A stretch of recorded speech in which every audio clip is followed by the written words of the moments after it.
Hey, this is Ty from Advan Black. Thanks for tuning into our YouTube channel. Today we have a special guest, and he is known as Monkey, Pro Monkey, but he has a real name. It's TJ, is that right? Yes. Awesome. That's my actual name. You have one in the real world. I do have a name. So you have a birth certificate and everything? No. Oh. You're not really. Okay, that's good. That's good. No, I have to laugh because back home in the Midwest, when I hear monkey, all of us at work used to say jack monkey. Like, I don't know if you guys know that term, but like if somebody's a jack monkey, like that's not necessarily a good thing. But we come from towns not that far apart actually. No, we don't say jack monkey, but when I was a kid, my dad always called me Monkey. Hey, Monkey, to this day, he's like, hey, you little monkey, what are you doing? Like that kind of thing. And that's not where the name came from, but it was a good fit. But yeah, it's kind of funny. No, we don't have Jack Monkey in St. Louis. Okay, all right, St. Louis. That's where you're from. Yeah. So when I think of monkey, I think of garage monkeys. Yeah. And, I mean, I watch your channel, I see where you're set up in your garage. Yep. And what I love is that, man, welcome home. This is our garage. This is cool. I'm a monkey too. I'm just not the pro monkey. Amateur monkey. I'll take that. I'm an amateur monkey. So I just want to know a little bit about your history. Like, so what brought you into motorcycles, Harley specifically? Like, where did you start? It's my dad's fault. Okay. It's all his fault. So he started riding when he was a kid on smaller bikes because that's what you can afford, right? And then I was born, which of course your parents are broke as soon as they have a kid. So there were no Harleys in the near future. But when I grew up, there were always 2 to 3 motorcycles in the garage, 2 of the 3 broken. So you were fixing one, this one runs and this one breaks. So now you got to ride that one. Like, you know what I mean? Like you're always just rotating them in and out. You know, you have a 90s Harley. Yeah, we grew up, I think, similar. I mean, we didn't have much. We weren't independently wealthy. 1 works, 2 is broken. So that I grew up around that, but of course they weren't Harleys. You still can't afford even an old Harley back then when they were cheap. And then in the 80s, my dad got his first Harley. And I spent, once he got that, in the back seat all the time. So, I mean, we went everywhere together. We went to Sturgis in the late 80s. Actually, no, there's an argument between the 2 of us. It was 1990 the first time we went to Sturgis. That's what he says. I say it was 89. There's an ongoing argument there. But and spent my whole childhood on the back of my dad's bike. But what he would do is he worked a lot of hours, 6 days a week, as he would go to the Harley shop, buy parts, a chrome battery cover, you know what it was like, the Golden Eagle something, made in USA, that kind of stuff. And he would bring it home and like toss it at me and go, put that on the bike. And then I would go out in the garage and most of the time screw it up, like I still do today. But he would come out and, you know, and over the years just learn how to do basic accessory stuff, you know, like chrome bits here and there and a sissy bar, change the seat and that kind of basic stuff as a kid. So, you know, 12-ish years old. And it just grew from there. Then I just started liking to customize anything, my pickup truck, my whatever. I just like to just change things and make it my own. And then got my first bike forever ago. Got my first Harley in 2004. That was the first ever new Harley anyway. And then it just took off from there. And I just can't leave anything alone. Nothing. What's in the stable right now? What bikes you got? 2023 Road Glide ST, which is actually Advan Black's. That's just at my house, but I've got the ST waiting for all the new cool stuff that's coming out on that. A 1980 Shovelhead FLT, gold member. Woo! A 2019 CVO Road Glide, a 2022 Road Glide Special, a Brown Sugar Chopper Sportster that a buddy of mine has right now. The one that's being built right now for smoke out September this year, that has to be done, actually hopefully by Sturgis, but that's called the Beautiful Loser. It is a S&S Super Stroker, 98-inch in theory, rigid Springer chop that's still being built right now. God help me, I hope I get that done. And then a 2008 Springer Crossbones that you rode. Yeah, I did. It was awesome. In Daytona. And something else I'm forgetting right now. Okay. Some of your wife rides, maybe. No, she rides the Crossbones, okay. And the 2022 it has the orange Stinger body on it. Okay, yeah. But I'm sure I'm forgetting something else. Well, I sold my Cholo. That's probably what it is. I sold my 2014 Cholo bike. So TJ, how are you doing? Good. Good. So it looks like Harley Davidson just rebooted us, and we got to start all over again. Yeah. They changed the entire bike. It's fun. I think it's an exciting time. I like that stuff. It's because we've done this. It's a blast. It's fun to rebuild a bike, but I think it's fun when the canvas becomes refreshed and you can start all over again. Yeah, they gave us 10 solid years, so. Yeah, a good run, right? They really did. They really did. But yeah, in 2014, everything was changed and modified, and and brought into the present day, and then now they've jumped into tomorrow. So, But that's okay.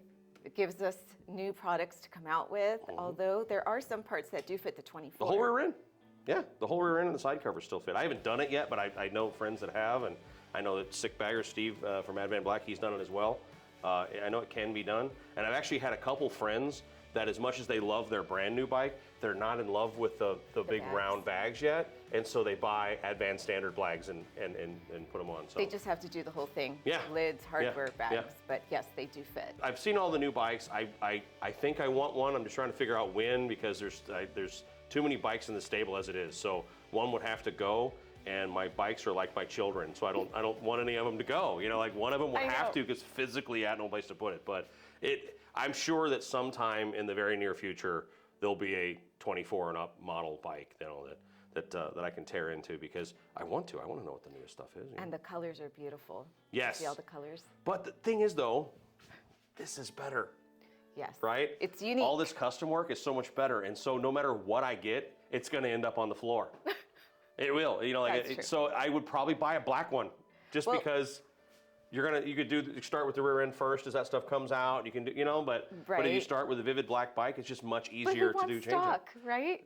Who wants stock? I don't want stock. No, nobody wants stock. I want to look different. Nobody wants stock. Yes. Yeah, but So let's talk about this right here. The Pro Monkey Advan Black seat. yeah, that's been a long time coming. We spent a lot of time making it just right.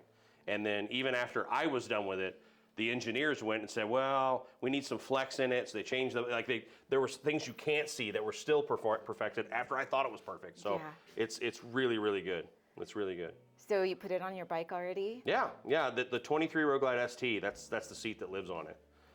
And then I have a Raptor on my wife's bike. That's her preference. My wife doesn't even run my seat, but she loves the Raptor. But this is the style that I absolutely love. I like to be as far down and as far back in a bike as is possible. So a tall guy could be comfortable. You don't have to be tall, though. I think that as far down and back as it is, if you are vertically challenged, you might have an issue because of how far back you Yeah, are. I wouldn't be able to reach. Right? You wouldn't be able to reach the shifter. But if No. you are, I mean, I'm not that tall, actually. I'm only 5'11", and this seat is absolutely perfect. I love it. And it's more narrow. It is a little more narrow. It's got about 2 inches of padding, but it's a very, very high density foam. So even compared to other models, it has a heavier density foam in there that will still mold to you, but Right. it's perfect. It's just right. How is the install? Oh, it's nothing to it. Yeah. You throw it on. It's a, you know, you can be terrified to use a screwdriver. You can change a seat on your motorcycle. You know. Just a few minutes. Yeah. Yeah. Yeah. Not even using a screwdriver, it's a thumb screw. So it's even easier, you know? Yeah. Yeah, a lot of people are apprehensive though about getting aftermarket seats. I know that. They're better than stock, that's for sure. Right? Stock seats are pretty atrocious. I don't know about the brand new one, but the first thing that comes off my bike when I get a new bike is the It's a seat. seat. You know, Yeah. I have a pile of stock seats in my garage, and I'm not exaggerating, probably 4 or 5 of them in the corner. Collecting dust. Yeah, because you never know when somebody rips their seat and you, well, I have a spare, you know, Oh, to that's give a them good or something idea. like that. But, Yeah. Yeah, I know. Cool. Stock sucks. Right? That's what I say. Order Advan Black. That's right. That's right. So why do you think people buy aftermarket parts? I think it's because you get a better selection, more options. OEM accessory parts are good. The quality's good, of course. And for many years, that was the only way to go. But the aftermarket industry has caught up as far as quality goes. So it's not as much a thing. You don't have to buy off-the-shelf Harley-Davidson brand accessories. You can buy aftermarket stuff, and it will be as good as the factory. It gives you so many options. Your bike can be unique. Because why do you customize your bikes? Because you don't want to go to a rally or a bike night or your favorite biker bar and see your motorcycle there. That is the saddest day in a biker's life, is when you pull in and go, well, I have a black Street Glide, and we all both have black Street Glides. 100 vivid black ones. When I first got my Ultra that became the 131 Hard Candy Hot Rod Red Flake. Advan bike, that was a black Ultra, and it was brand new, and I took it to Sturgis that year, and I literally lost it in the parking lot at Black Hills Harley. I could not find my motorcycle because With there all the were others. Yeah. hundreds of them look just like it. Right. So the reason why you change your bike is to not have it look the same, and if you stick with OEM accessories, it's still going to kind of look like a lot of other bikes because they're all dealer parts. Whereas if you go to companies like Advan and others, there's going to be a really cool, different option. Right, and we have easy install, very easy. They're Legos. I say it all the time. These are Legos, these modern bikes. The entire body is separate from the systems of the motorcycle. Maybe not the interfering. This is advanced level stuff, doing the interfering. But you know, bags, bag lids, the Dominator fender, stretching the tank, a front fender, all that stuff is incredibly easy. Even the front wheel. The Advan wheel is easy to change. It's a single nut. The axle comes out, pull off the brake calipers. And throw Well, it you've away. already done the whole thing. Yeah, it's really not much to it. There's enough videos of even mine. There are better videos than mine. Don't look at mine. But there's videos out there showing you how to do a wheel install, for example, and it's not tough stuff. You know. Good. The dash is literally two screws to take off your old I've dash seen and it, put like the yes. carbon fiber one or a paint to match one or whatever you want. So I said a minute ago that OEM accessories quality is fantastic. Yes. There are times where aftermarket can be a little bit better, and there's an example on this bike. Okay. The docking hardware from Advan is way more snug when you put a tour pack on your bike. Okay. So I've experienced this a lot with docking hardware, that there's a jiggle or there's a noise or whatever. My own CVO right now at home that's got the full Advan flame body, the only part of that bike that is not Advan Black is the docking 4-point hardware. docking. And when I hit a bump, my tour pack rattles and it drives me insane. So there are some really good quality stuff out there that's better than factory. And when you put a tour pack on with these, you actually, like you'd expect it to, it fits very snug and clunks down, and it's just secure, and it feels so much better than So then than I the think factory. you need a gift bag before Yeah, you right. leave. Yeah, anybody got any tools around here? Like, So you need a 4-point docking I need system, new yes. docking hardware. Yeah. But You got yeah, it. the rack and the docking hardware, it's so much more substantial. Stable and yeah. Okay, Really that's good good. stuff. Yeah, we don't want anything jiggling in our box. It drives you No. nuts. Yeah. It drives you nuts. Thank you so much, TJ, for being part of our collaboration, for collaborating with us and making this amazing seat. We really appreciate you, and we just love hanging out. Thanks a bunch. I appreciate it. Thanks for the opportunity. It's not many times in somebody's life can they design a part for what they love the most, which is like a Harley motorcycle. So this has been just I know. tremendous fun. It was fun. Thank you. And we're looking forward to getting these on the road. Yeah. Go grab one. All right, so now I've seen your YouTube channel, and so you're working in your garage. Is it at your house? That's at my house, Okay, yeah. so that's at your house. Yeah. And you just told me a stable would take more than your garage. So you keep your bike somewhere? You got a friend? I have a buddy who's probably going to take the FLT because he's an old shovelhead expert and it's got a wiring gremlin, so that'll be out of there. But I have an RV that I go to rallies in. That RV is a toy hauler. It's 36 feet long and it has room for 3 Harleys in it. So they live there. Portable garage. I'm always pulling the rig out, unloading, putting stuff in, so that's kind of like storage right now. Normally I can fit everything in the garage, but with the chopper project taking up the room of 3 motorcycles, I had to put some in there for a little bit. So not everybody on our YouTube channel might know of your YouTube channel. So tell us a little bit about it. I know you had to start somewhere. You had to have 1 follower, and you're to a certain number of followers now. I think I know that number, but you probably know it better. How did that grow? How did it expand? Our partnership with Advan Black, collaboration, how did that come? Did it help? It was purely an accident, the channel was. It was in the height of the pandemic when you can't go anywhere and you can't do anything and you're losing your mind and rallies are canceled, events are canceled. That was always like, we all worked very hard at a real job, and then the rallies were how you blew off steam and get ready to go back at it. And I was just flat losing it. And my wife's like, why don't you go record a video, and she said, for YouTube, about Sturgis. You've gone for more than 30 years. You've stayed in the right places, the wrong places, seen the mistakes, seen everything go wrong and how they can go wrong. Why don't you go record a how-to Sturgis video? Because we had discovered motorcycle content on YouTube. She was like, nobody's talking about that. Nobody's talking about the history of it. Go do that. And I just went out in the garage and recorded a 2-hour-long dissertation, just like my manifesto on Sturgis I recorded. And then went back in and was like, well, that's not really how I want to do it. So I decided to break it up into where to stay, where to grab a drink, where to eat, rides not to miss, and then some what not to do's kind of thing. And then I recorded 5 videos on how to do Sturgis, just for fun with a GoPro, right? And uploaded them, and it was a lot of fun, the interaction. So they took off a little bit, but it was a blast just the comments and people going like, my God, I used to go in the 70s, or I don't think I like it anymore, and here's why. How do you deal with that? And it's always the guy who says like, there's too many people. Well, go the week before, that kind of thing. Don't go during the rally. And it was just a blast talking to people. And then I started doing a couple installs. Well, I had to do it anyway, so I may as well make a video about it. So I remember I did reflectors on a bike, and the reflector was upside down. And I'm like, why the hell won't that work? And then in real time while recording, I just went, oh, it's upside down. And I just started laughing. And I had a lot of comments saying like, I love that you didn't edit out how stupid you were. The reflector was just upside down for a minute. And it's just a blast. That's where it came from. It's just to have fun. This is not a job. This is not, for me anyway, it's just a good time, you know, and it kind of took off from there. That's awesome. So do you have people that are helpful and contribute good comments? Do you have any crazies, like any fanboys or girls? Not like obsessive crazies. We have like a lot of jerks. I mean, you know, if you say it's 5, it's 6. You know what I mean? Like that kind of thing. That's also part of the whole biker world too, right? Like if you have a shovel head, well, some other guy's got a pan head, and you know, there's just that kind of thing. But it's typically funny now. I mean, I had a guy the other day. The gold member has a brown seat on it.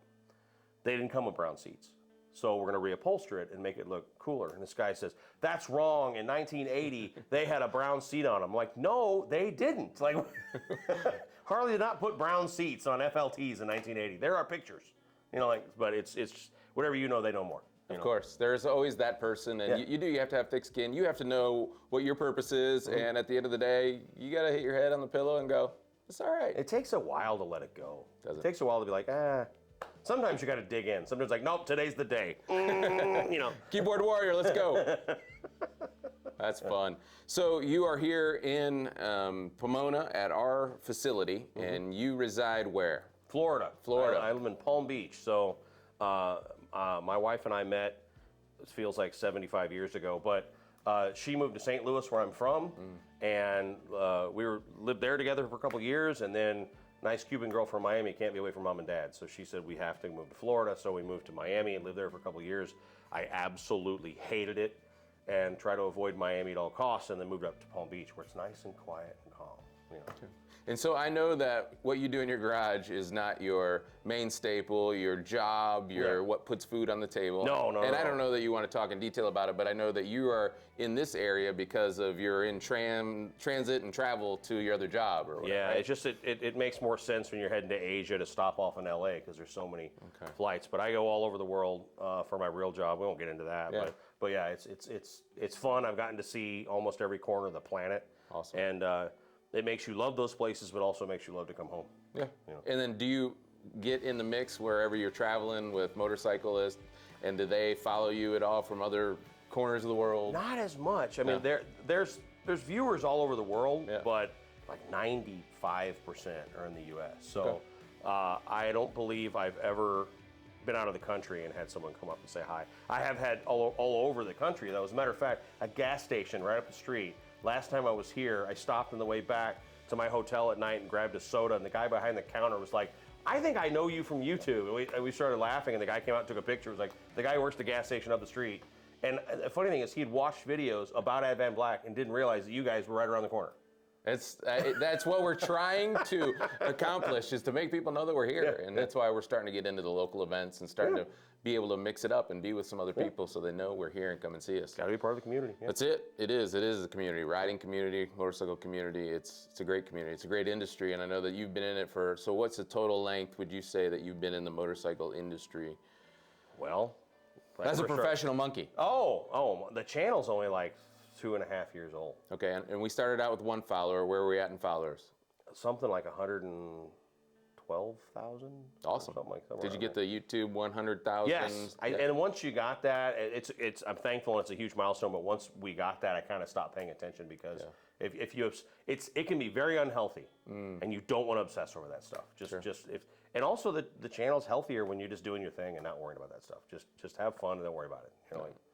So how did you and Advan Black get together? Like, what's the collaboration? Where did that all start? When the channel first started getting, a couple thousand views per video, I was thinking, well, what I like to do to the bike that I can't afford to just start throwing money at it like this. And I actually reached out to Alan one day blindly and just said, hey, I would love to, I had an Ultra, I would love to do one like the stretch fender kits. That would be really cool. And I'd be happy to install one on a video and you know, just give me a buzz. You just want to talk about it. And he actually called and we talked for like an hour and just hit it off. And he said, well, yeah, I'm just going to send you one. And I was extremely thankful. You know, like it was really, really cool. And put one on there. And the amount of questions I got were really interesting. It was like, so there's a lot of people out there that don't realize these are Legos. You know, like you really can tear one down in a very short period of time and do this to it.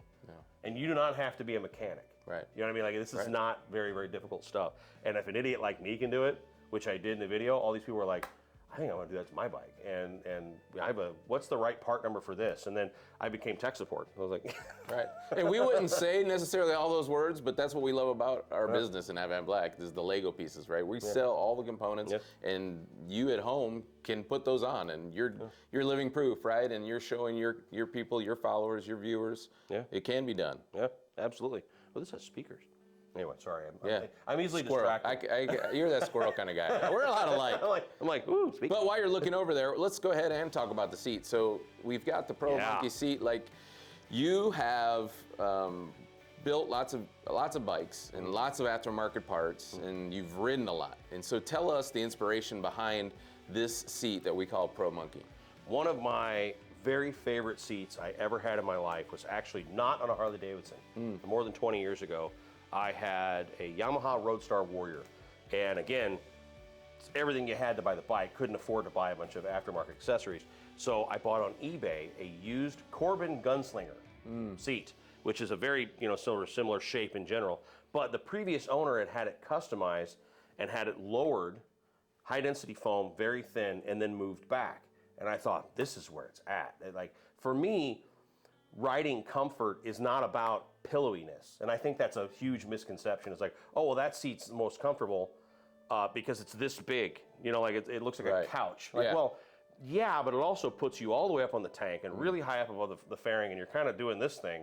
And I don't like that. I like to be down in the bike and all the way back so that I can stretch out. This seat, when it first started coming out, I told Alan, I'm like, that's awesome. I want to customize one because it reminds me of that very old school style. I'm like, slam it all the way down, push it all the way back. And he said, well, what dimensions? So he sent me a standard one, and I sort of played with it. I didn't cut into it, but I measured and was like, down at least an inch, and as far back as you can put it, maybe an inch and a half, even 2 inches, as far back as you can go and as far down as you can go. And he actually called and goes, well, you're gonna have to remove the bracket underneath to go all the way back. I was like, do it. That's fine.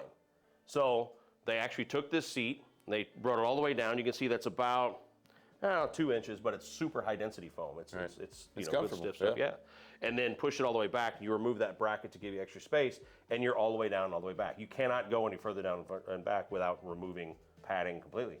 And I love it. I love that seat. So that's what I run on the ST at home, and everybody who sat on it loves it. Unless they have legs that long, then they don't like it because they're too far back. Yeah, because then they're reaching with their toes. And they love how far down it is. Right. But yeah, if you are, and you don't have to be 7 feet tall to love a seat like this. You really don't. You're just on your floorboards. Your knees are not as bent. Yeah, we just had a potential customer call yesterday, said he was 6'5", and he's like, hey, how would that fit me? And we're thinking to ourselves, hey, you can turn into our YouTube channel, and you're going to find out because we're going to talk about it. Yeah. If you are tall, perfect. But you don't have to be. It's the whole point. Right. You know? Yeah, and so this style of seat, right? It's an aggressive seat, and it's a certain style that typically you see on a lot of stunners too, right? Because it holds your butt when you're up at 12 o'clock. You're not going to slide. You're not sliding off. You're not going to slide. Yeah, you can hit it off the line really hard in that seat, and you're not going to move. You're going to be right where you are. Yeah, it's fun. I love that seat. And it's also, you know, not incredibly narrow in the front, but it's also not really wide. It's the dimensions are perfect, you know. And seats are very much a preference thing, but I really think it would be hard to not like this when you try one. You know. So I know we as Advan Black, we appreciate what you do with your channel, the engagement. We've gone to rallies together, right? We've met up at rallies like we just talked. We met up at Daytona. That's the first time I met you in person. We're going to see each other again, probably Sturgis. Oh, yeah. Yeah, Sturgis coming up. Do we have anything else planned that, or any other?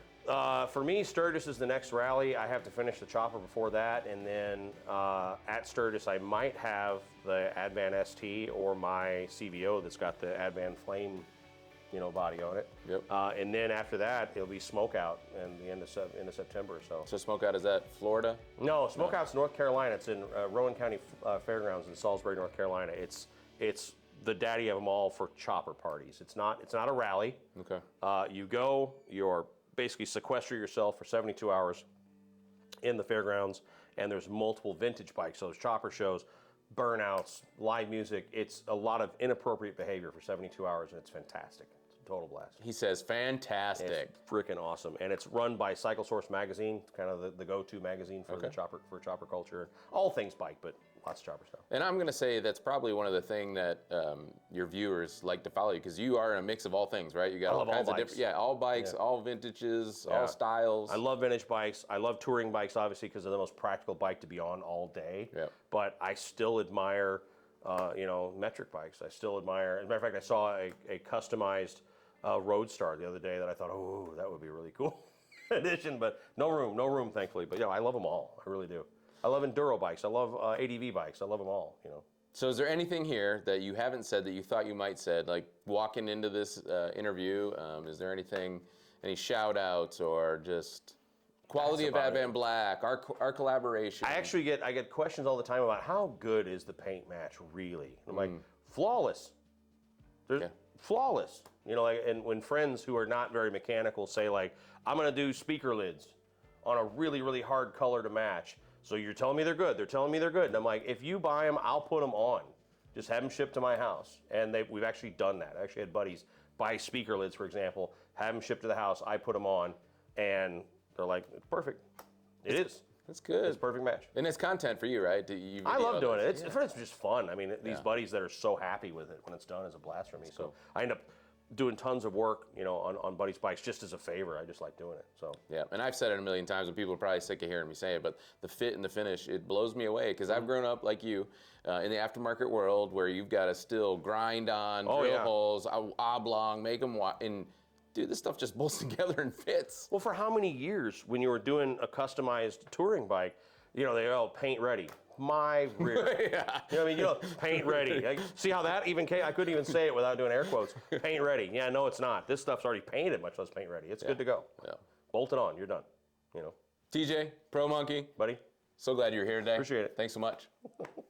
Thanks for tuning into our Advan Black channel. Also, Pro Monkey here as a channel, and you call it what? It's Professional Monkey. Professional Monkey. Professional Monkey. Yeah. Yep. Check out Professional Monkey on YouTube as well. We'll see you next time.